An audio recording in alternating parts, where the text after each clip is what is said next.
¿Has escuchado sobre el cáncer de tiroides?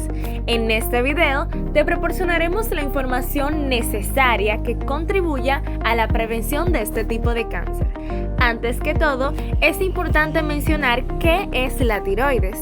Esta es una glándula perteneciente al sistema endocrino ya que sintetiza hormonas. Esta glándula tiene la forma de una mariposa y se encuentra ubicada en la región anterior del cuello. Normalmente su tamaño no sobrepasa al de una moneda y no puede ser palpada por debajo de la piel. Como bien sabemos, estas hormonas que sintetiza la glándula tiroides ayudan en lo que es la regulación del metabolismo basal. Estas van a mantener en condiciones normales la frecuencia cardíaca, van a regular la temperatura corporal y también contribuyen a mantener la presión arterial.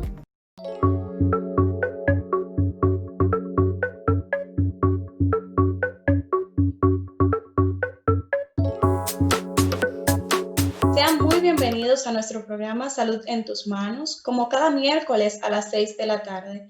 En el día de hoy hablaremos sobre un tema muy importante, el cual es el cáncer de tiroides. Y para esto tenemos un invitado muy especial, nuestro cirujano oncólogo, el doctor Eudomar Natera. Bienvenido, doctor. Gracias por la invitación. Para mí ha sido un placer que me hayan invitado a tan prestigioso programa y sobre todo para hablar de un tema tan interesante como es el carcinoma o cáncer de tiroides. Bien, doctor, antes de usted empezar a hablarnos sobre el cáncer de tiroides, queremos saber algunos puntos muy importantes sobre esta glándula para tener más conocimiento sobre esta.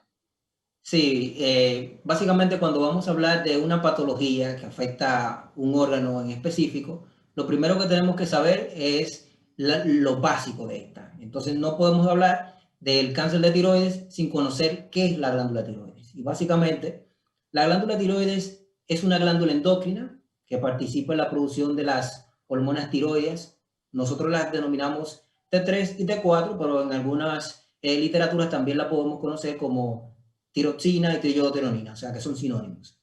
Esas hormonas lo que hacen es que regulan el metabolismo, influyen en el crecimiento y la funcionalidad de otros sistemas del organismo.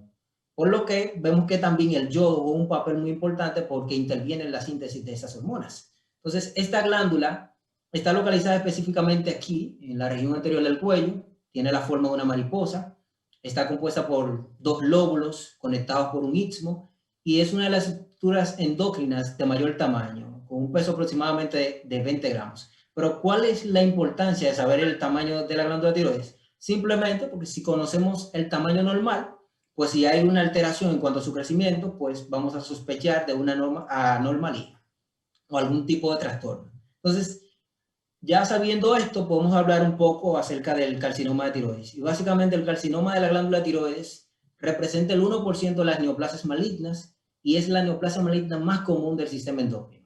El cáncer de tiroides se origina, para que la gente lo entienda mejor, básicamente cuando las células sanas de la glándula tiroides cambian y proliferan, es decir, tienen un crecimiento sin control y forman una masa llamada tumor. Entonces, en la glándula tiroides tenemos dos células principales. Tenemos las células foliculares, que son las que producen las hormonas que mencionamos, es decir, la T3 y la T4, y tenemos las células de tipo C, que son las que producen la calcitonina, la cual es una hormona que interviene en el metabolismo del calcio. Entonces, atendiendo a cuál de estas células sean las que estén afectadas, entonces vamos a ver las diferentes manifestaciones clínicas que puede presentar el paciente. Ok, perfecto, doctor. Dicho esto, doctor, sería muy importante saber en cuál sexo es común y en cuál edad es más frecuente. Mira, bastante interesante esa pregunta, debido a que el cáncer de la glándula tiroides afecta principalmente a mujeres y es más comúnmente, básicamente, entre los 25 a 65 años en estas personas. Su incidencia ha sido, o mejor dicho, ha ido aumentando durante los últimos años a nivel mundial. Un dato bastante interesante. Ok, perfecto. Este tema es muy amplio y abrimos un panel en nuestro Twitter y tenemos varias preguntas. Las personas están muy interesadas sobre este tema. Tenemos una pregunta aquí vía Twitter. ¿Cuáles son los signos y síntomas que pueden presentar un paciente con cáncer de tiroides? Esta pregunta la hace María Morales. Interesante esa pregunta. Básicamente, el paciente puede presentar algunos nódulos tiroides o también en algunos casos se puede presentar asintomático, o sea que puede ser de que no presente ningún síntoma, pero también puede ser de que en algunas ocasiones presenta nódulos que son solitarios, o sea, puede presentar un nódulo o pueden ser múltiples. También en algunas ocasiones hay cierta fijación de la glándula tiroides a estructuras adyacentes. Puede haber un crecimiento también a nivel ganglional, o sea, los ganglios del cuello se inflaman. También puede haber bocio, que es cuando se agranda la glándula tiroides, o puede haber una especie de parálisis vocal. También puede haber disfonía, que es básicamente ronquera. Las personas la conocen como ronquera. Disfagia, que es la dificultad para tragar, o dinofagia, que es básicamente sentir dolor al tragar o deglutir algún tipo de alimento. Y también está asociado, el paciente puede presentar insuficiencia respiratoria en diferentes síndromes como el síndrome diarreico o el síndrome de Cushing. Ok, entonces, doctor, ¿cuáles serían los factores que predisponen a este tipo de cáncer? Bueno, dentro de los factores existen múltiples factores, pero los principales, por ejemplo, está la exposición a la radioterapia. Por ejemplo, niveles altos a la exposición a este tipo de agente predispone a la persona un 25% de padecer este trastorno, con un periodo de latencia de 5 a 40 años. También están los factores genéticos, donde podemos incluir, por ejemplo, los antecedentes familiares del carcinoma medular. Y también tenemos la deficiencia de yodo. Si recuerdan, al principio dijimos que el yodo interviene en la síntesis de las hormonas T3 y T4 y por eso tenemos que hacer énfasis en esto. O sea, existen unas sustancias que interfieren en la forma en que el organismo utiliza el yodo y estas sustancias son las llamadas bociógenas. Entonces, estas sustancias básicamente hay que tenerlas muy en cuenta porque están presentes en los alimentos. Wow, muy interesante este tema. Bien, continuamos con la pregunta vía Twitter. En esta ocasión nos pregunta Mario Rodríguez, ¿cuáles son los alimentos bociógenos? Los alimentos, esa pregunta muy interesante.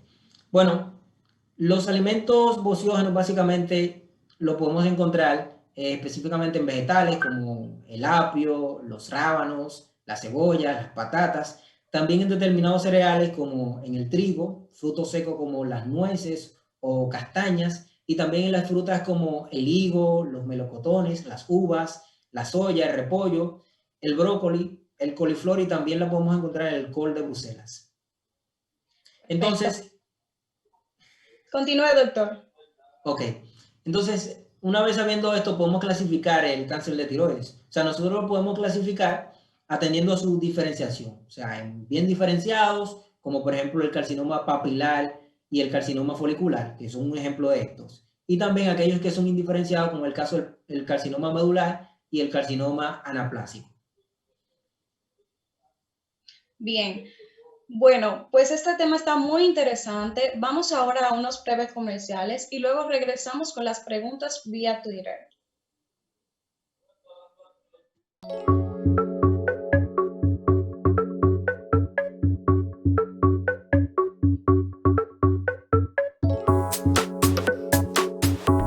El cáncer de tiroides es un tumor maligno que se origina de las células de la glándula tiroides.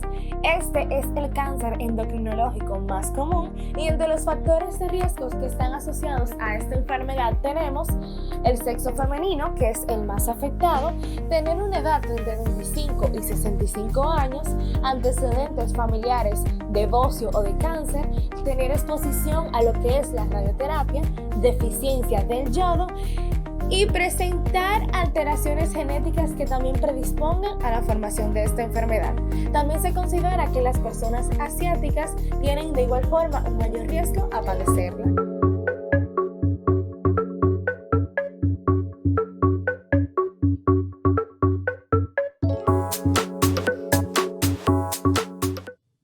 Gracias por sintonizarnos. Continuando con lo que el doctor nos estuvo hablando, queremos saber, doctor, ¿qué significa bien diferenciado o indiferenciado? Bien, es una pregunta bastante interesante. Básicamente, el término bien diferenciado hace referencia a que las células neoplásicas, es decir, a las células tumorales, tienen ciertas características similares a las células madres, es decir, a la célula donde se originó el tumor, tanto en cuanto a su microscopía, también en cuanto a la funcionalidad de esta. E indiferenciado hace referencia a que las células son muy distintas en cuanto a su comportamiento y en cuanto a la característica microscópica. Entonces, atendiendo a esto también, podemos clasificar el cáncer de tiroides atendiendo a la funcionalidad y a si son dependientes o no a ciertas hormonas. Por ejemplo, hay algunos tumores que son funcionantes y son hormonodependientes, como el caso del carcinoma papilar y el carcinoma folicular. Otros, por ejemplo, son funcionantes, pero no son hormonodependientes, como el caso del carcinoma medular. Y otros no son funcionantes, pero tampoco son hormonodependientes, como el caso del carcinoma anaplásico y el linfoma. Bien, doctor. ¿Cuál sería el más frecuente de todos estos? Bien, el cáncer más frecuente de todos estos es el carcinoma papilar. Este representa del 80 al 85% de los casos. Un dato interesante aquí es que es el principal tipo de estos tumores que afecta a niños y es más frecuente en mujeres. O sea, cuando hablamos de cáncer de tiroides, por lo general, afectan más a mujeres que a los hombres. Y predomina por lo general en adultos jóvenes entre 30 a 40 años. Un dato interesante aquí es que su principal vía de diseminación, es decir, la principal vía por la cual este hace metástasis, es a través de la vía linfática. Por lo tanto, su principal metástasis es regional, por lo que vemos en estos pacientes ciertos ganglios linfáticos alterados, como por ejemplo principalmente los del cuello, debido a la localización de la glándula tiroides en esta región. Bien, continuando con las preguntas de Twitter, tenemos aquí una pregunta. ¿A qué está relacionado este tipo de carcinoma? Nos pregunta Rubén Mota.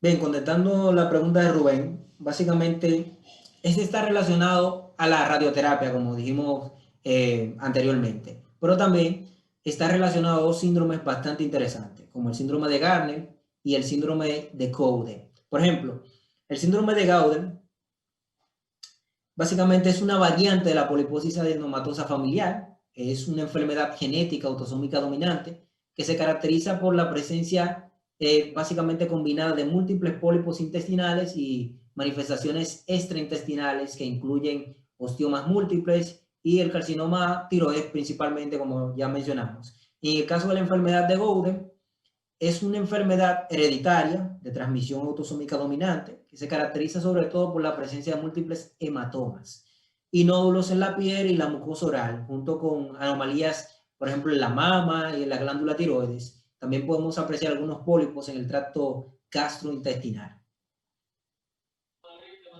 Perfecto. Juana Novas nos pregunta, ¿existen algunos indicadores pronósticos para esta enfermedad? Sí, básicamente podemos clasificar el pronóstico de estas enfermedades, por ejemplo, algunos pacientes como aquellos que son pacientes de bajo riesgo y a otros que son de alto riesgo, como por ejemplo los pacientes de bajo riesgo. Tenemos los pacientes jóvenes en donde el tumor por lo general suele ser bien diferenciado y ese término lo explicamos y básicamente ya lo conocemos.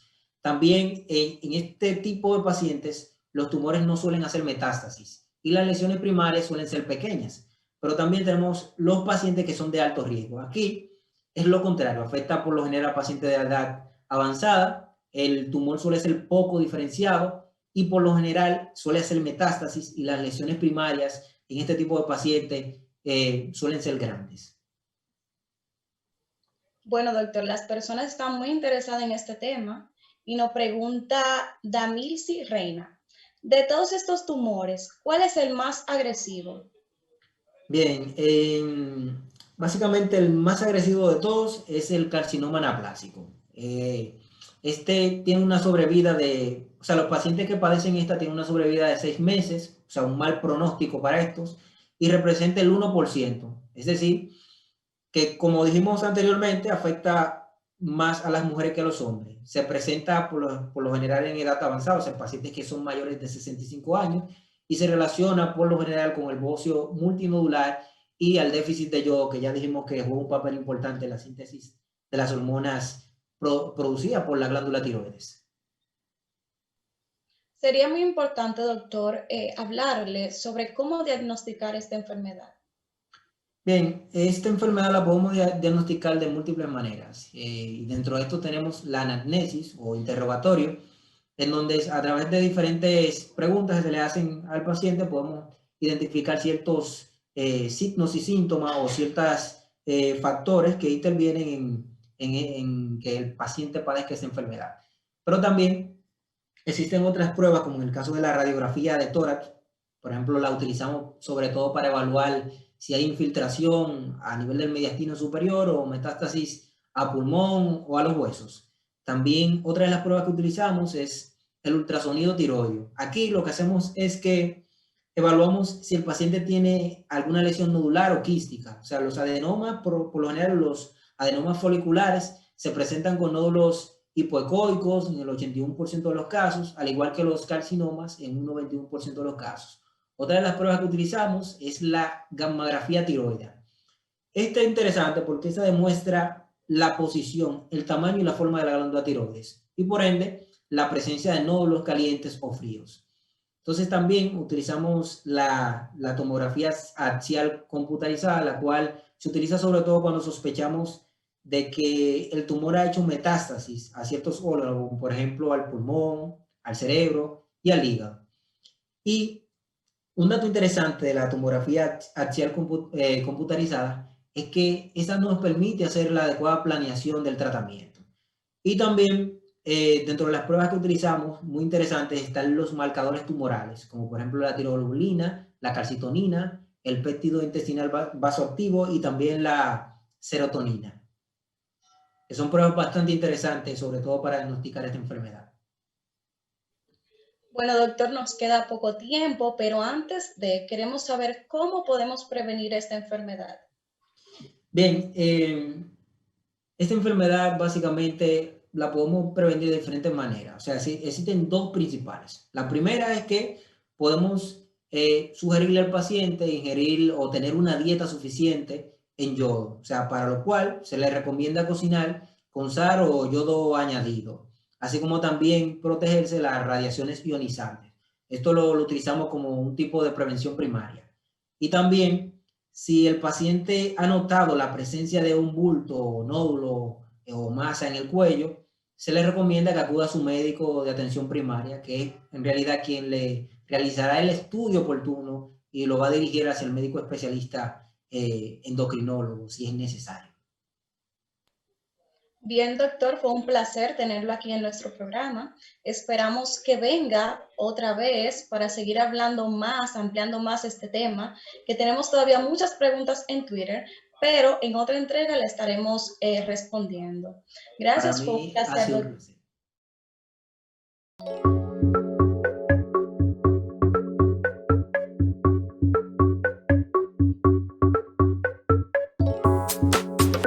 Hay sustancias que intervienen en la forma en que el organismo utiliza el yodo.